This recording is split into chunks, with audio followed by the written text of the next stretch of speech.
name is Jack. I'm 4. Jack goes to the day nursery. He's been going there since we moved here. My son attended the day nursery. I'm a student at Fenwick High School in Oak Park. I'm a senior. My granddaughter attended the day nursery. She's since graduated and is now in 2nd grade, but I still continue to volunteer because I believe in the mission. I'm an alum, so this was my first schooling experience. And when I was in high school, I was a volunteer as a teacher's aide for all 4 years of high school. And then when I was in college, I was a Spanish teacher for all 4 years of college. We've lived in Oak Park since July of 2016. Our son Carter went to the day nursery for 1 year. I went to the day nursery. The day nursery is a melting pot where I first met a lot of my friends. It's a lot of diverse people, and it gives everybody a chance to be friends. It's a preschool, it's a day nursery, it's all these things, but it's also really a center for the community. It knits so many families together. The languages, it's our cultures, it's our customs. When you walk into a day nursery classroom, you see a very diverse population. That is Oak Park. The day nursery was founded in 1912 by a group of women as a service to the community to be supported by the community. It was a memorial to Elizabeth Charlton, who had been very interested in early childhood education. There was a social service agency in Oak Park that had identified the need for a safe place for women, particularly recently immigrated women, to put their children while they were employed, which in 1912 was sort of unusual, but these were recently immigrated women. Often their husbands were unskilled and had difficulty supporting financially. These women took on domestic jobs, such as a laundress or a cook or a housekeeper. And then there was a mother support group fairly early on, probably at the end of the first decade, giving mothers training of sorts, including, since so many were recent immigrants, in being able to speak and write English. And then after a few more decades, the fathers said, you know, we have issues we'd like to talk about too. So a fathers group was formed. There is a parent group called our PAC group, which are parents, which is sort of a continuation of all that.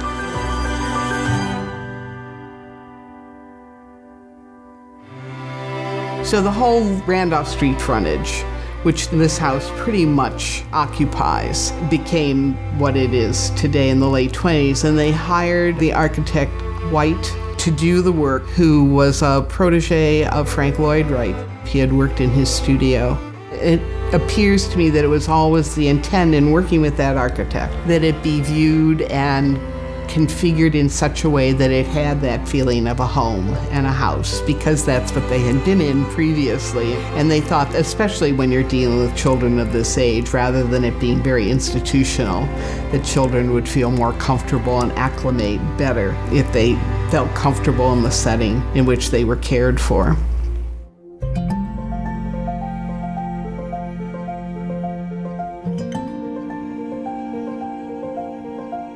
Ernest Hemingway's father, Dr. Hemingway, volunteered his services from really within the first year and for decades after as a physician who cared for the children of the nursery.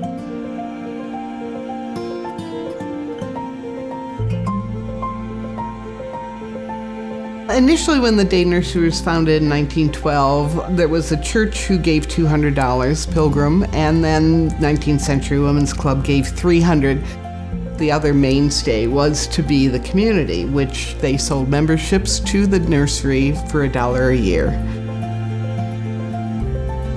There were businesses that sometimes would put a box out, at Christmas time or whatever, and did small donations, give a portion of sales of Christmas cards or something to the nursery.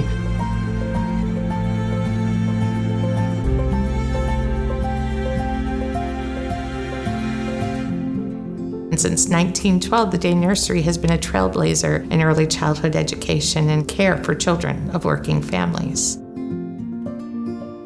For lack of better terms, we break the rules. In a world where early childhood educators leave after a year or two, our teachers are here for long tenures. Our average length of stay is over 9 years, and that's unheard of in early childhood.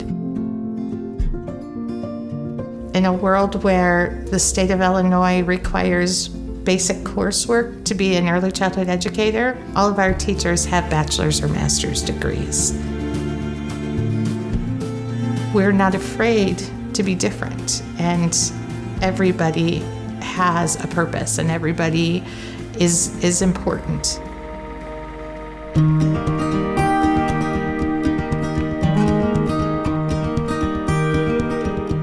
The Day Nursery really built them up as good citizens, as good students, as really good people. The tone was set as soon as you walked in the door of, this is about the business, this is love. The food cooked on site by a cook, and the parents got to sample that as well. You just felt they were in very, very good hands here. I think I found my true calling, and that's in nutritional cooking. Our food is prepared fresh daily.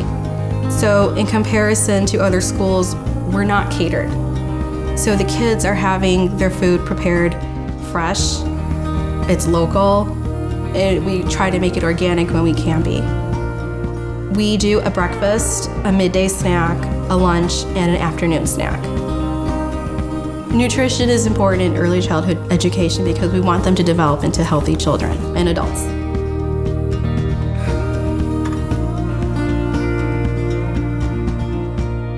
Early childhood education is important the same way a foundation is important for a house. Early childhood education is the foundation of every human being's success in life. And with their brain development, it's that first 5 years that's so crucial. So to provide them with social emotional skills, with the opportunity to be part of a larger group, to learn how to share, to learn how to problem solve, to learn how to solve issues without violence. It's all things that happen in the first 5 years of life, and you can't take that back, and you have difficulty doing it later in life.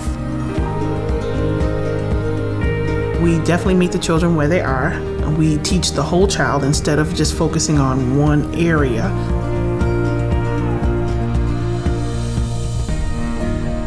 Well, my teaching style is a little bit of old school mixed in with a little bit of love. I firmly believe that, first of all, every child can learn, regardless of their background, regardless of their ability level. They may learn differently, they may learn at a different pace, but they can learn. However, as a teacher, I can't do it alone. I firmly believe it takes a village. It takes the village at school, it takes the village at home, and it takes the village of the surrounding community.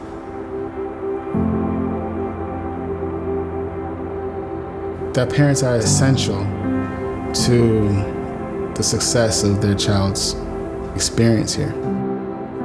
I've worked in the field for over 25 years. I've worked in both public schools, private schools, nonprofits, and something that's really special here are the families. Putting families together that have never met, and they've become great friends, and their children become great friends, and now it's just a larger community. So it's not just watching children and providing child care, it's family building and community building.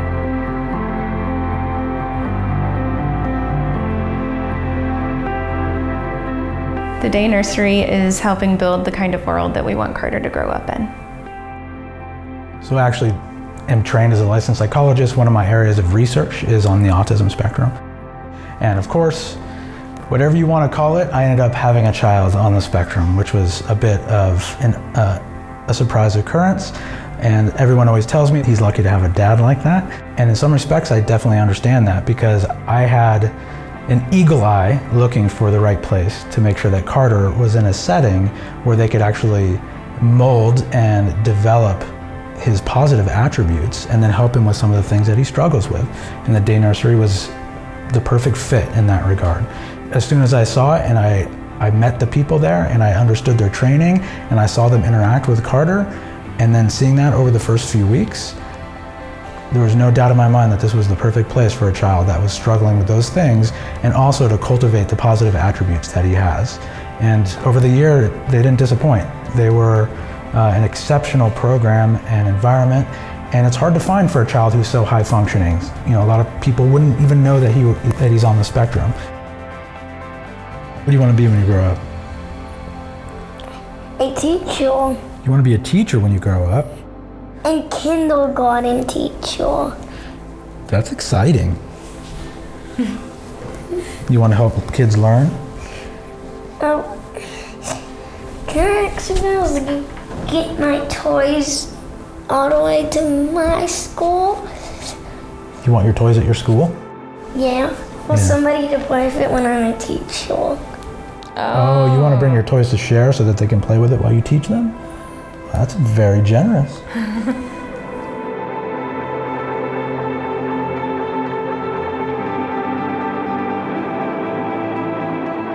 My granddaughter Aurora is a wonderful, vibrant child who just loves to learn and read. And first thing she does in the morning, even before her parents get up, is open a book.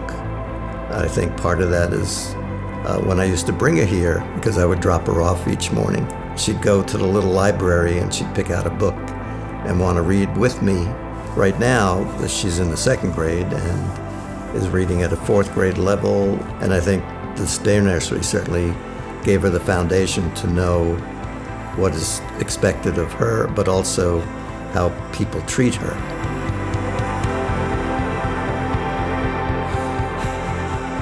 I get to talk about you?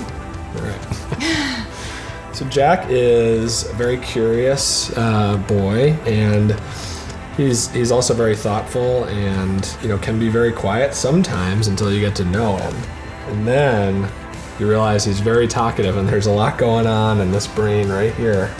And so it was really important for us to find a place for Jack where the teachers could understand that and coax it out of him, and he wouldn't sort of be in a position where he was the quieter kid kind of over here in the corner. And so I think we found that, I think his teachers engage him really well, and they've got this great playground in the backyard that Jack really loves a lot, don't you?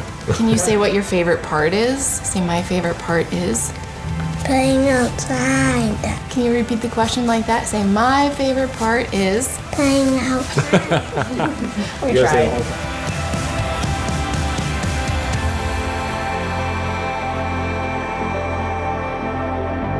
My best friend now, to this day, I remember, having the best time with her here, and then we also volunteered together here in high school. I think the day nursery is unique in the sense that you're always connected no matter how many years out you are. The day nursery to me is it's like a second family. And it's helped me to be the person I am today. I want to get into college, hopefully get some scholarships. I want to find my passion. I want to be surrounded by family, be surrounded by close friends, have enough money. I don't need a lot of money, but have enough money to live, but just find my passion and live by people that love me and I love them. These kids that are at the day nursery, they're the future that's going to be in Oak Park.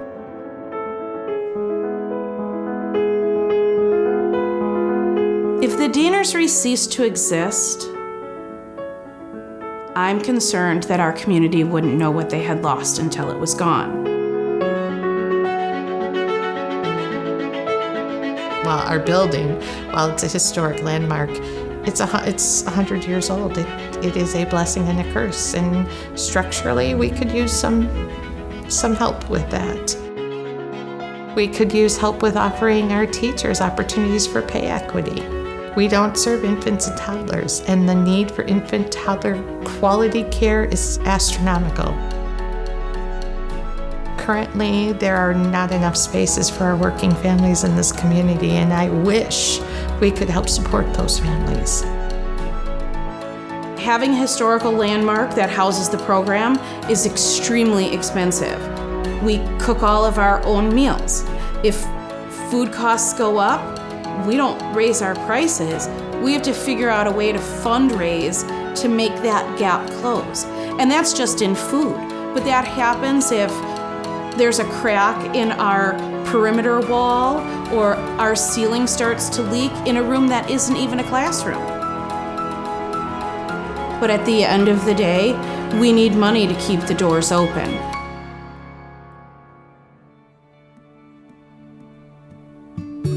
The Day Nursery is a mirror of Oak Park's values. Everybody cares about the interconnectivity between the different aspects of our communities, whether it's our early childhood education programs, our public schools, our after-school programs, our community-based political activities. Everything connects. Investing in your community's children cannot be underestimated. A lot of these issues, including the achievement gap in our own Great Oak Park community, can be addressed by investing in our early childhood education programs and focusing on our youngest learners. For a very long time, early childhood education was the Cinderella stepchild of education. Not a lot of funds, not a lot of resources, not a lot of understanding of what actually happens. And what we know now is from 0 to 5, the milestones and the amount of learning that a child engages and embraces is far greater than any other age group that there is. And I think that it's time that the rest of the world knows what early childhood educators know. That 0 to 5 is critical. Studies show that the return on investment in early childhood is more than tenfold.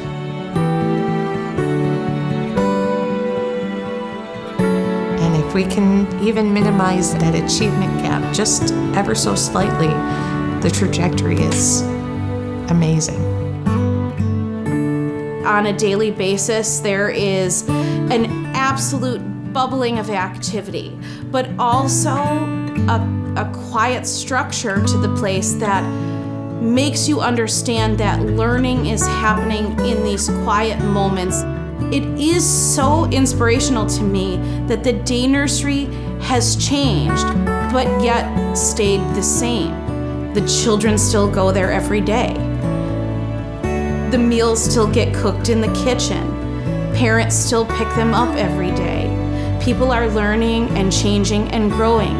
And just like back in the day at the Day Nursery when they used to do English as a second language classes for families they were serving, we are meeting the needs of our parent groups in a myriad of different ways today, educating them about the dangers of, too much screen time. The needs may have shifted, but so much of it is the same.